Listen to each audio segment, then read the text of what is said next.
గత సోమవారం నాడు వైట్ హౌస్లో డొనాల్డ్ ట్రంప్ యూరోపియన్ యూనియన్ నాయకులతో పాటు జెలెన్స్కీతో భేటీ అయ్యారు. యుయు దేశాలకు చెందిన 11 మంది నాయకులు ఈ సమావేశంలో పాల్గొన్నారు.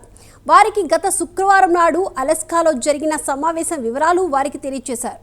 అయితే ఈ సమావేశంలో ప్రధానంగా చర్చించిన అంశాల గురించి, దానిపై రష్యా ఎలా స్పందించింది, మరింత సమాచారం తెలుసుకుందాం.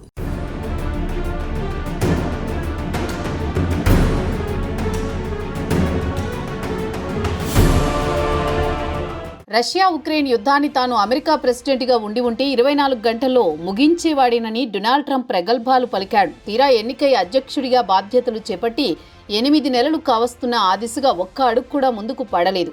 ట్రంప్ బుజ్జగింపులను అస్సలు పట్టించుకోవడం లేదు రష్యా ప్రెసిడెంట్ వ్లాదిమిర్ పుతిన్. ఒక విధంగా చెప్పాలనుకుంటే ట్రంప్ను పుతిన్ అస్సలు లెక్కలోకే తీసుకోవడం లేదు. అలాగే ట్రంప్ కూడా పుతిన్పై ఒత్తిడి పెంచలేకపోతున్నాడు. ఇండియాపై చిందులు వేసిన మాదిరిగా పుతిన్పై వేయలేకపోతున్నాడు. ఇక గత శుక్రవారం నాడు అలస్కాలో జరిగిన భేటీలో అంతా పుతిన్ ఇష్ట ప్రకారం జరిగిందే తప్ప ట్రంప్ హవా ఏమీ సాగినట్టు కనిపించలేదు. పుతిన్ ఆర్డర్ను జీ హుజూర్ అన్నట్టు ట్రంప్ తల ఊపాడు తప్పించి గట్టిగా కౌంటర్ మాత్రం ఇవ్వలేకపోయాడు. ఇక సీన్ అలస్కా నుంచి వైట్ హౌస్కు మారిపోయింది. సోమవారం నాడు EU నాయకులతో పాటు జెలెన్స్కీని వైట్ హౌస్కు పిలిపించుకుని తెగ హడావుడి చేశాడు ట్రంప్. మరి ఈ మీటింగ్లో కూడా ఖచ్చితమైన నిర్ణయాలు తీసుకున్నట్లు కనిపించలేదు.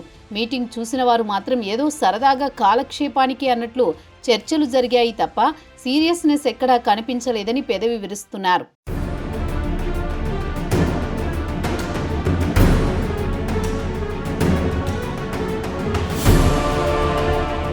ఇక ఈ మీటింగ్ గురించి ప్రధానంగా 3 అంశాలను ప్రస్తావించుకోవచ్చు. వాటిలో ప్రధానంగా ట్రంప్ తాను పుతిన్ను జెలెన్స్కీతో మాట్లాడిస్తానని చెప్పాడు. అయితే EU నాయకులతో చర్చలు జరుగుతున్నప్పుడు ట్రంప్ నేరుగా పుతిన్కు ఫోన్ చేసి సుమారు 40 నిమిషాల సేపు మాట్లాడాడు. జెలెన్స్కీతో ముఖాముఖి మాట్లాడాలని, తర్వాత కావాలనుకుంటే తాను కూడా మీతో కలిసి చర్చలు జరుపుతానని ట్రంప్ పుతిన్కు చెప్పాడట. అయితే ట్రంప్ ఇరువురు నాయకులను ఒక వేదికపైకి తెచ్చి వారితో మీటింగ్ ఏర్పాటు చేయించడంలో మాత్రం విజయం సాధించాడనే చెప్పుకోవచ్చు. ట్రంప్ వాదన విషయానికి వస్తే జెలెన్స్కీని పుతిన్కు కొంత భూభాగం ఇవ్వాలని సూచించాడు. దీనికి జెలెన్స్కీ తాను పుతిన్తో ముఖాముఖి కలిసినప్పుడు ఎంత భూభాగం ఇవ్వాలో నేరుగా ఆయనతోనే చర్చిస్తానని చెప్పాడు. కాగా పుతిన్, జెలెన్స్కీ ఇద్దరూ గతంలో అంటే యుద్ధానికి ముందు 2019లో ఒకసారి భేటీ అయ్యారు.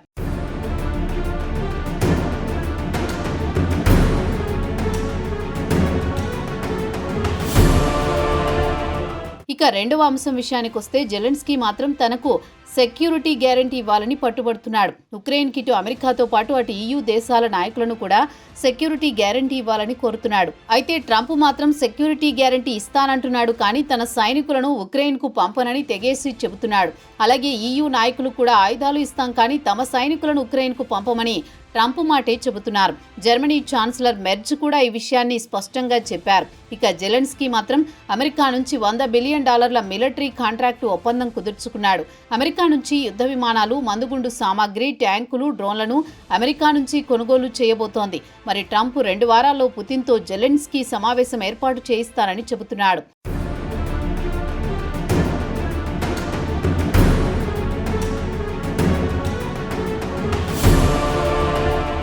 ఇక వైట్ హౌస్లో జరుగుతున్న హై డ్రామాను క్రెమ్లిన్ క్షుణ్ణంగా గమనించింది. ఇదే అదనుగా ఉక్రెయిన్పై రాత్రి పగలు తేడా లేకుండా బాంబుల వర్షం కురిపించింది రష్యా. దీనిపై ట్రంప్ మాత్రం స్పందించలేదు. ఇక జెలెన్స్కీ ట్రంప్తో జరిపిన చర్చలను క్రెమ్లిన్ తేలికగా తీసుకుంది. పుతిన్ ఎలాంటి డీల్కు ఒప్పుకోవడం లేదని తేల్చి చెప్పింది. ఇక ట్రంప్ వైట్ హౌస్లో EU నాయకులతో మాటల సందర్భంగా రష్యా ఉక్రెయిన్ మధ్య జరుగుతున్న వివాదాన్ని పరిష్కరించడం అంత తేలిక కాదని అంగీకరించారు.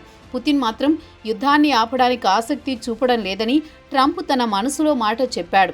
అయినా పుతిన్తో మాట్లాడి వచ్చే 2 వారాల్లో దీనికి ఏదో ఒక పరిష్కారం కనుగొందామని ట్రంప్ మంగళవారం నాడు ఆశాభావం వ్యక్తం చేశారు. పుతిన్ మాత్రం డీల్ కుదుర్చుకోవడానికి ఆసక్తి కనబరచడం లేదని అంటున్నాడు ట్రంప్. అయితే ట్రంప్ సోమవారం నాడు పుతిన్తో ఫోన్లో మాట్లాడినప్పుడు ఉక్రెయిన్తో తాను నేరుగా మాట్లాడడానికి సిద్ధమేనని అంగీకరించారు. అయితే ఒక్కరోజు తిరగక ముందే రష్యా విదేశాంగ మంత్రి సెర్గీ లావ్రోవ్ మాట మార్చేశాడు. జెలెన్స్కీలో చర్చలు లేవని తేల్చి పారేశాడు.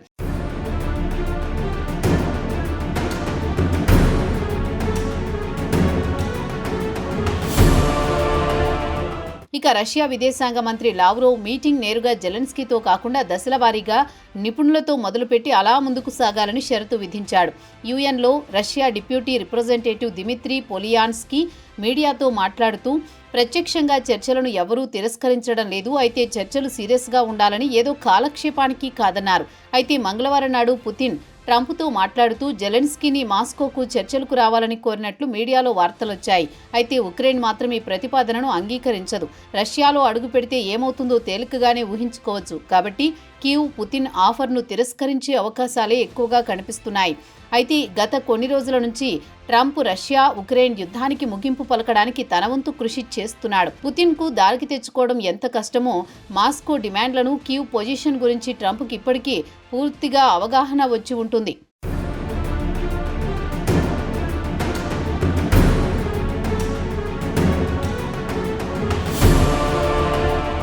ఇక ట్రంప్ విషయానికొస్తే కాల్పుల ఒప్పందం కుదిరే పనే కాదని తేలిపోయింది. దీంతో ట్రంప్ ఇక నేరుగా పుతిన్, జెలెన్స్కీ మధ్య ముఖాముఖి చర్చలకు ఏర్పాటు చేసి వారిద్దరూ మాట్లాడుకుని సమస్యను పరిష్కరించుకోవాలనే నిర్ణయానికి వచ్చాడు. తర్వాత కావాలనుకుంటే తాను కూడా మీతో జాయిన్ అవుతానని చెప్పాడు. అయితే ఉక్రెయిన్ తరచూ కోరుకుంటున్నట్లు తమకు సెక్యూరిటీ గ్యారంటీ కావాలంటూ ట్రంప్ను కోరడంతో ఆయన సానుకూలంగా స్పందించారు. కాబట్టి ఎంతవరకు వర్కౌట్ అవుతుందో చెప్పలేం. మంగళవారం నాడు ట్రంప్ యూరోపియన్ యూనియన్కు గగనతలంలో కావాలంటే తమ దళాలతో రక్షణ కల్పిస్తానని హామీ ఇచ్చారు. కానీ రష్యాతో ఉక్రెయిన్ కాల్పుల ఒప్పందం కుదిరిన తర్వాత అమెరికా సైనికులను ఉక్రెయిన్కు మాత్రం పంపనని తెగేసి చెప్పారు. EU నాయకులు కూడా ఇదే విషయాన్ని ప్రస్తావించారు. అయితే ట్రంప్ ఎయిర్ సపోర్ట్ ఇస్తామని చెబుతున్నారు. అది ఇంటెలిజెన్స్ సమాచారం ఇవ్వడానికి, లేక ఫైటర్ జెట్స్ లేదా యుద్ధ విమానాల ద్వారా సెక్యూరిటీ కల్పిస్తారా అన్న విషయంపై స్పష్టత లేకుండా పోయింది.